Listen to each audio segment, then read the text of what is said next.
अगर होती तो हम आपको कह सकते हैं कि इतनी बड़ी संख्या में हमारी माताएं बहनें उनका संदेश सुनने आए, उनका दिल बहुत खुश होता।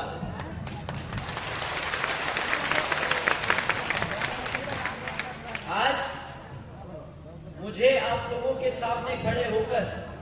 आदरणीय बहन जी का संदेश आप सबको सुनाने का मौका मिल रहा है। इसके लिए आज आप सब इतनी बड़ी संख्या में इस गोपालगंज में इकट्ठा हुए। मेरी सभी माताएं बहनें,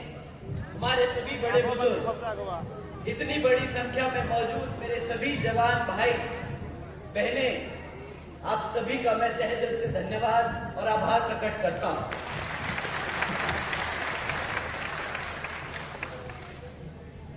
और जिस उद्देश्य से आप लोग यहां आज पहुंचे हैं, तो उसके बारे में वैसे आप लोगों को ये विदित है कि यहां बिहार राज्य में जल्द ही विधानसभा के आम चुनाव होने वाले हैं और इस संबंध में मैं आप लोगों के हित व कल्याण में आपको जागरूक करने के खास मकसद से कुछ जरूरी बातें आप लोगों के सामने रखना चाहूंगा। लेकिन इससे पहले मैं देश में समय समय पर दलित, आदिवासी एवं अन्य पिछड़े वर्गों में जन्मे अपने महान संतों, गुरुओं व महापुरुषों में से खासकर महात्मा ज्योतिबा फूले, छत्रपति शाहू जी महाराज, श्री नारायण गुरु, बाबा साहब डॉक्टर भीमराव अंबेडकर जी एवं माननीय साहब श्री कांशीराम जी आदि को पूरे दिल से नमन व श्रद्धा अर्पित करता हूं।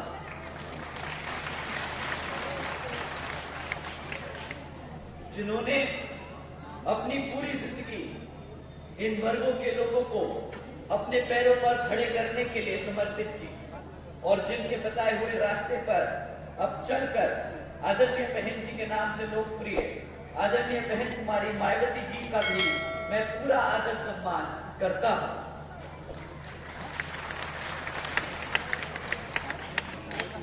जिन्होंने अनेकों कष्ट झेलकर अपनी पूरी जिंदगी इनके अधूरे कारवां को मंजिल तक पहुंचाने के लिए समर्पित की है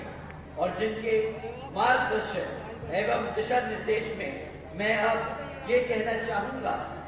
कि कुछ समय के बाद यहाँ बिहार प्रदेश में भी विधानसभा के आम चुनाव होने वाले हैं,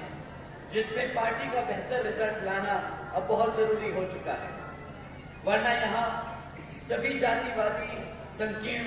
एवं पूंजीवादी पार्टियां आपस में अंदर ही अंदर एक होकर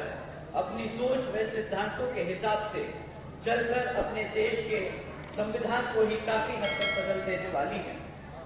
जिसमें खासकर फिर दलितों एवं अन्य उपेक्षित वर्गों का हित कतई भी सुरक्षित नहीं हो सकता तथा न ही इनको आरक्षण का भी पूरा लाभ मिल पाएगा। इसके साथ ही यहाँ मैं ये भी कहना चाहूंगा कि कांग्रेस, बीजेपी व इनकी सभी संयोजित पार्टियां अधिकांश में ये सभी जातिवादी मानसिकता रखने वाली पार्टियां हैं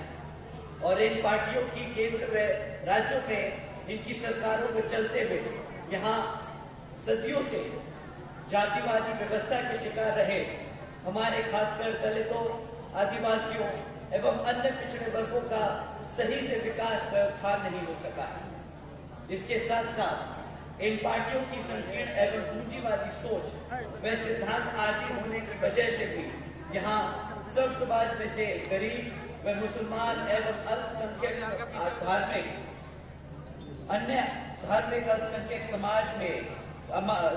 के लोगों का भी आर्थिक स्थिति काफी समय से बदतर होती रही। साथ ही इनकी गलत नीतियों के कारण यहाँ सब समाज में से हमारे सभी गरीब, मजदूर, किसान, व्यापारी व अन्य मेहनतकश लोगों का भी खुशहाल जिंदगी यहाँ पर व्यतीत नहीं कर पाए, जबकि देश में बीएसपी ही एक ऐसी मात्र पार्टी है जो इन सब मामलों में इन सभी लोगों को बेहतर व खुशहाल जिंदगी दे सकती है। और इसका जीता जाता उदाहरण उत्तर प्रदेश में बीएसपी के नेतृत्व में 4 बार सर्वजन हिताय व सर्वजन सुखाय की रही सरकार है। लेकिन इसके लिए बीएसपी ने पहले यहाँ सर्व समाज के लोगों को जागरूक बनाया और बहुजन समाज पार्टी से जोड़ने का काम किया और तब फिर यहाँ बीएसपी अपनी सरकार बना पाई। ये जानना और समझना हम सभी के लिए बहुत जरूरी है। और बीएसपी की सरकार बनने पर तब फिर हमारी पार्टी ने हमेशा हर मामले और हर स्तर पर यहाँ विशेष से उपेक्षित रहे खासकर दलितों एवं अन्य कमजोर वर्गों के लोगों के हित व कल्याण में काफी ऐतिहासिक कार्य करे हैं। साथ ही सर्व समाज में से गरीब लोगों की आर्थिक स्थिति में भी काफी सुधार लाने का काम किया और विभिन्न क्षेत्रों में काम कर रहे लोगों की भी समस्याओं को काफी हद तक दूर करने का काम किया गया। इतना ही नहीं बल्कि अपने संतों, गुरुओं व महापुरुषों को भी विभिन्न स्तर पर पूरा आदर सम्मान देने का काम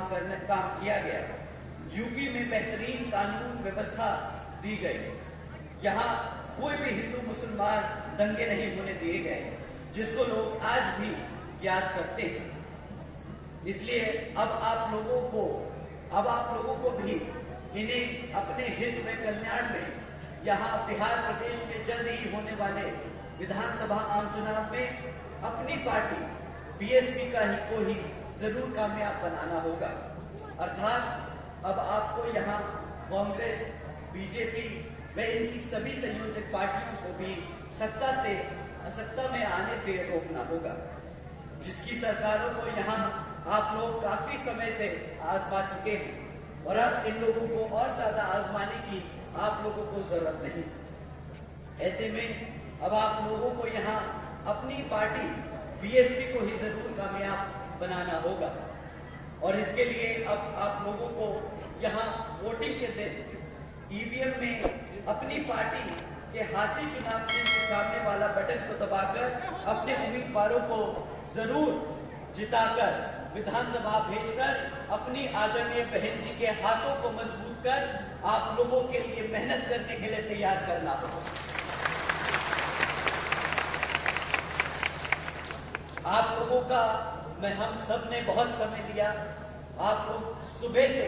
हम सबको सुनने के लिए यहाँ पर इंतजार कर रहे। आप सभी का मैं तहे दिल से धन्यवाद करता हूँ कि आप लोगों ने इतनी शांति से, इतने प्यार से आदरणीय बहन जी का संदेश सुना और समझा। अब बस आप लोगों से यही उम्मीद है कि इस संदेश को आप घर घर ले जाकर पूरे समाज में, पूरे गोपालगंज में सभी को समझाने का काम करेंगे। अंत में इस सभा को सफल बनाने के लिए मैं तहे दिल से हमारी पार्टी के सभी नेतागण, सभी पदाधिकारी, खास तौर से जो हमारी जिले की कमेटी है, जिन्होंने पिछले कुछ समय से यहाँ पर काम कर इस जिले को दोबारा से खड़ा किया, आदरणीय बहन जी का संदेश गांव-गांव, घर-घर ले जाने का काम किया, आप सभी का मैं तहे दिल से धन्यवाद करता हूँ। जिंदाबाद जिंदाबाद जिंदाबाद जिंदाबाद। इसी खास अपील व उम्मीद के साथ अब मैं अपनी बात यही समाप्त करते हुए आप सभी से रजा लेता हूँ। जय भीम, जय भारत।